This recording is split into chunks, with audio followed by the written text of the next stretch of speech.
What's up, everybody? This is a tribute show, wrestling tribute show to one of the greats of all time. The living legend Bruno Sammartino has passed away. He passed away on Wednesday. Very sad.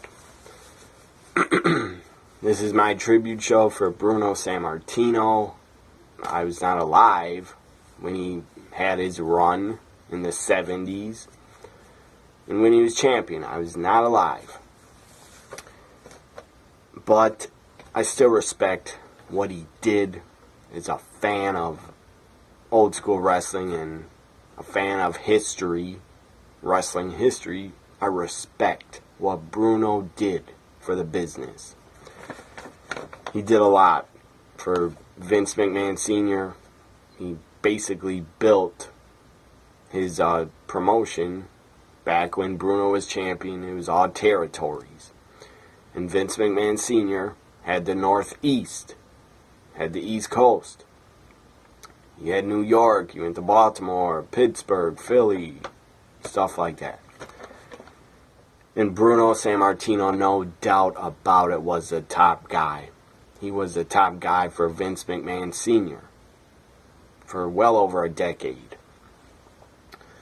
Or almost about a decade, or close to a decade, maybe longer. To me, other guys like the scumbag, old man, bitter, asshole, Billy Graham, superstar Billy Graham, that guy was not a good champion.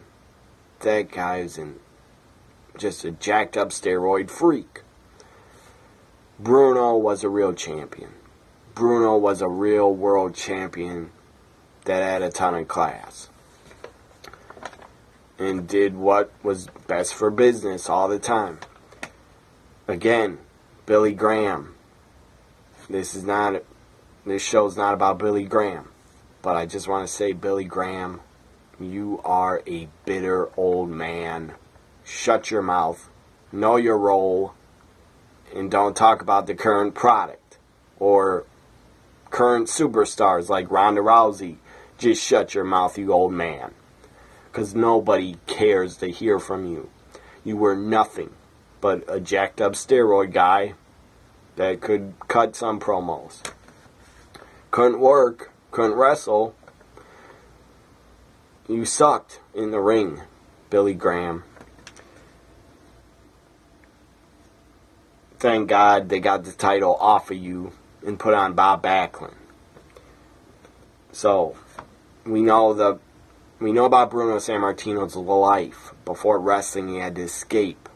Him and his mother and his family escaped Italy during World War II. He arrived in the United States in around 1950. And when he came to the United States and he's in high school, he was bullied. Bruno Sammartino was actually bullied. And because he's getting bullied, he decided to start picking up weights and start weightlifting to get confidence and take on the bullies. So, again, Bruno Sammartino, sadly, WWF icon. An icon. To me, Bruno, again, he was not in my era, way before my time, but I respect what he did. I respect the old timers and what they did.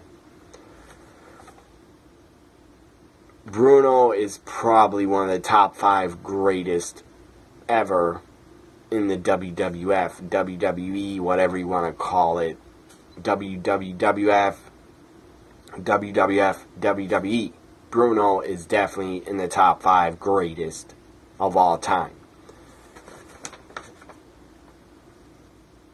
So, again, he debuted, came to U.S. 1950. Or in the 50s. I don't have the exact year, but he came to the U.S. in the 50s. Debuted. Actually, I think before he debuted, and he was just got big already and got really strong from weightlifting. he told a really, really funny story. I believe it was on an episode of WWE Story Time. That's a show on the network.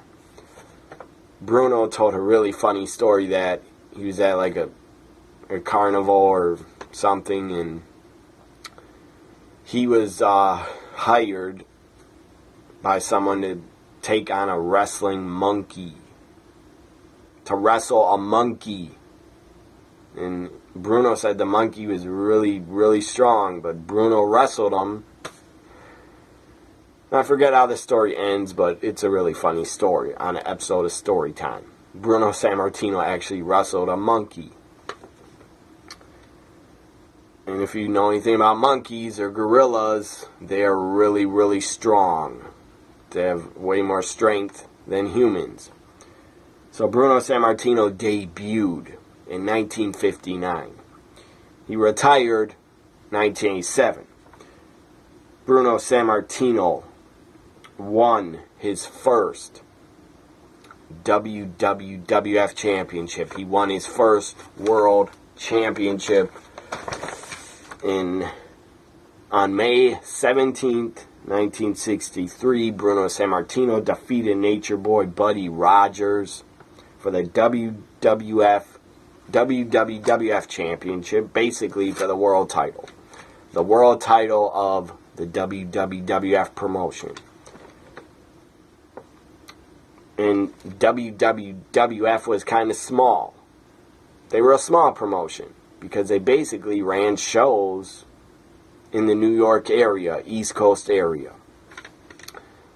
But they were selling out Madison Square Garden nonstop. When Bruno was on top, when Bruno was champion during his reign, Madison Square Garden was sold out a record amount of times during Bruno's reign and run in the company.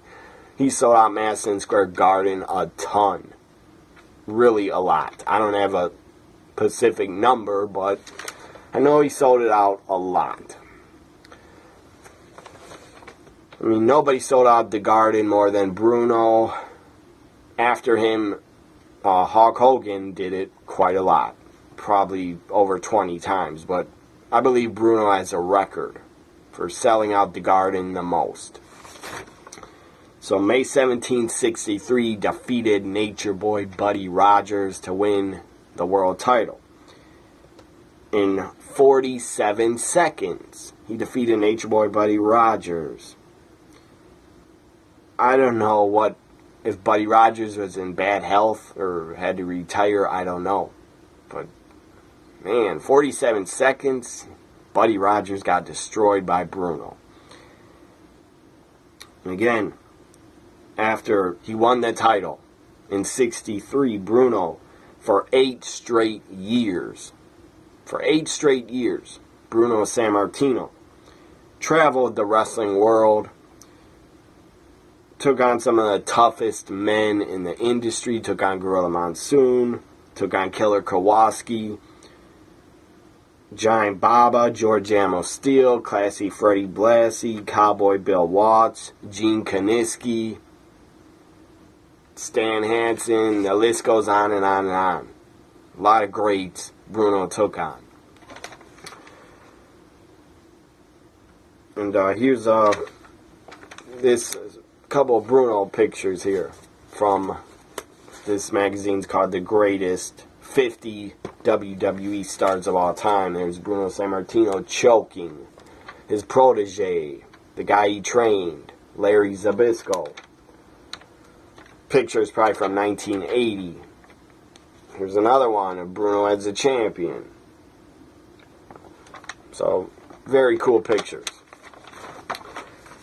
So, Bruno's second reign as a champ, he had to drop the title. He lost the title.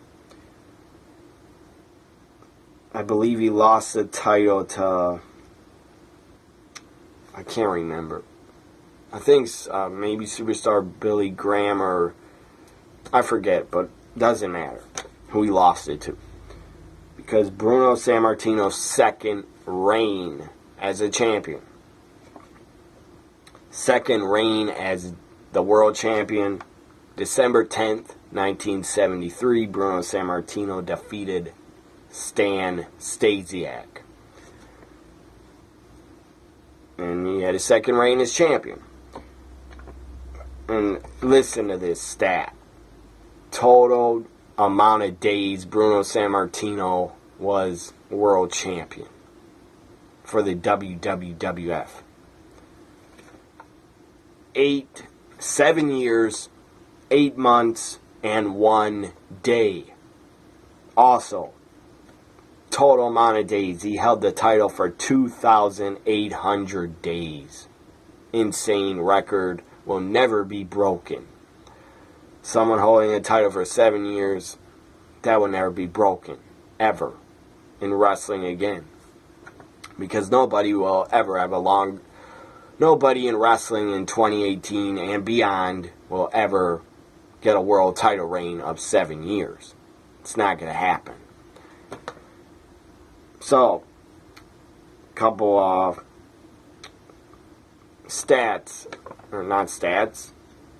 news items about Bruno's career. In April 1976, Stan Hansen broke Bruno Sammartino's neck. It was an accident, but he broke his neck in April 76. So, as I said, Bruno retired in 1987. He came back around 86 to the ring, had a feud with the Macho Man, actually got an Intercontinental title shot. Had a feud with Rowdy Piper, had a tag match with Tito Santana against Macho Man and someone else, I believe, in a cage. But Bruno officially retired from the ring 1987. He had a legendary career. That's why he was called the living legend, Bruno Sammartino. He started working as a commentator in, I believe, 1980, when he was kind of retired. He was working as a commentator on All-Star Wrestling, WWF All-Star Wrestling, or WWF All-Star Wrestling, because I don't believe Vince Jr. started calling it WWF till 82-83, when he took over. So Bruno was a commentator for All-Star Wrestling, then he was a commentator for WWF Superstars in 86, 85, 86, part of 87. So then Bruno appeared and didn't want to work for Vince Jr. anymore. He didn't like all the drug abuse that he saw going on backstage. Mostly probably steroid abuse. Because a lot of the boys did steroids in the late 80s in the WWF. So Bruno did not like being in the company anymore. He did not get along good with Vince McMahon Jr. I'm sure they are friendly, but he didn't get along with him as good as he did with Vince Sr. So Bruno left WWF for good, for a really long time. Actually appeared and showed up in WCW in 1989. Bruno was a special referee for the Thunderdome cage match at Halloween Havoc 89. That was really weird to see Bruno at a WCW pay-per-view. I don't know. They probably paid Bruno a lot of money because Ted Turner owned the company by 89. But Bruno probably did that just to get back at Vince Jr. Just to show up on the competition's pay-per-view. Also, Bruno Sammartino worked, I believe in 1990, as a commentator for the UWF. They did not last long. They were actually on ESPN. The UWF in 1990.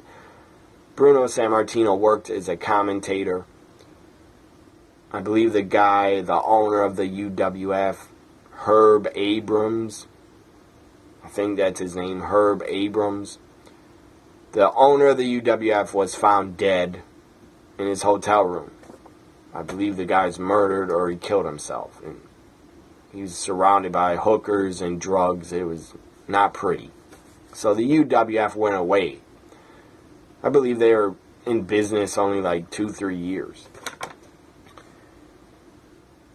And they mostly ran in the New York area on the East Coast. UWF actually had some good talent. They had a young Adam Bomb. They had Bam Bam Bigelow, Paul Orndorff, Dr. Death, Steve Williams, Colonel De Beers. That guy's gimmick, Colonel De Beers. The guy's in the AWA before, but Colonel De Beers was in the UWF. That guy kind of had a racist gimmick. It was not cool.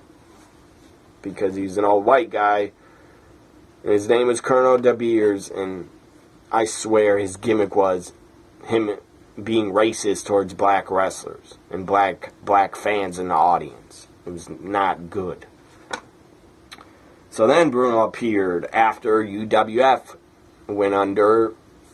Bruno then appeared at Clash of the Champions 20 on TBS. Bruno appeared. I believe he was interviewed before Clash of Champions 20.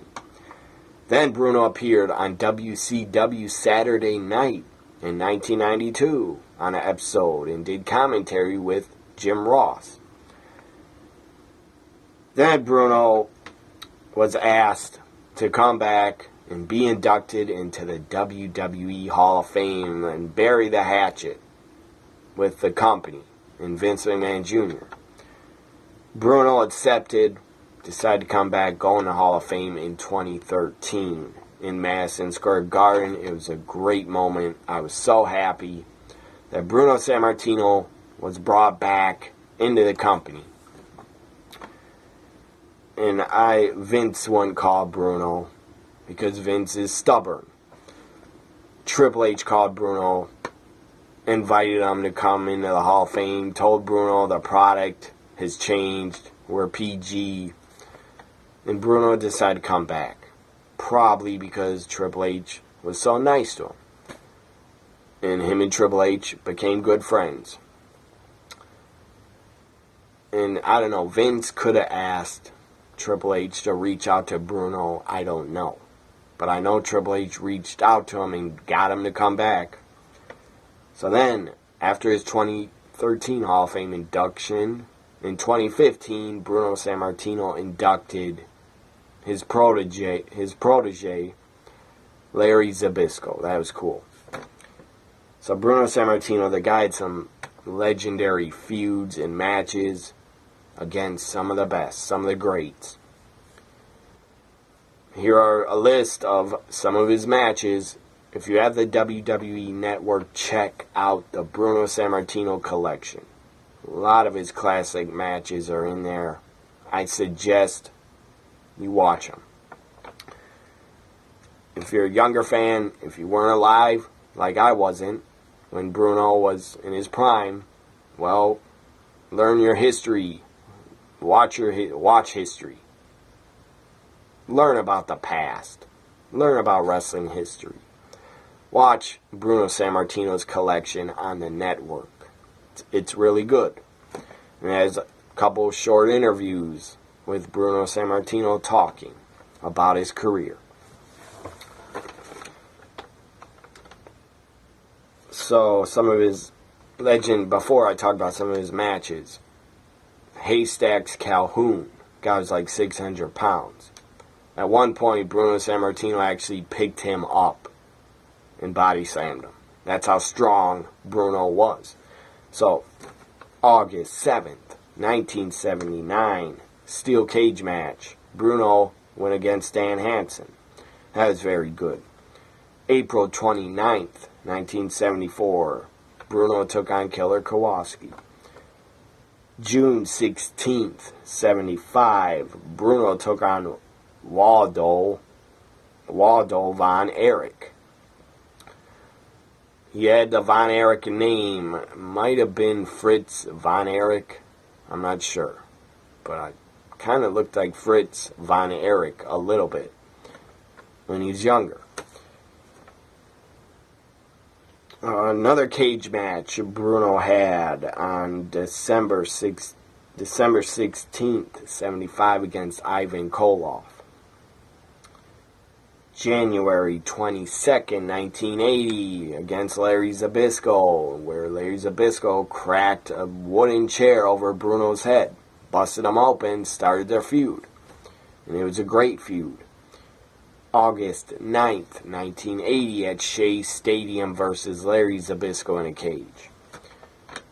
So Bruno Sammartino won a lot of championships. Too many to list here. He won a lot of awards. He won the PWI Feud of the Year in 1980 versus Larry Zbyszko. He won the Wrestler of the Year in 1974. He won the Match of the Year. Listen to this.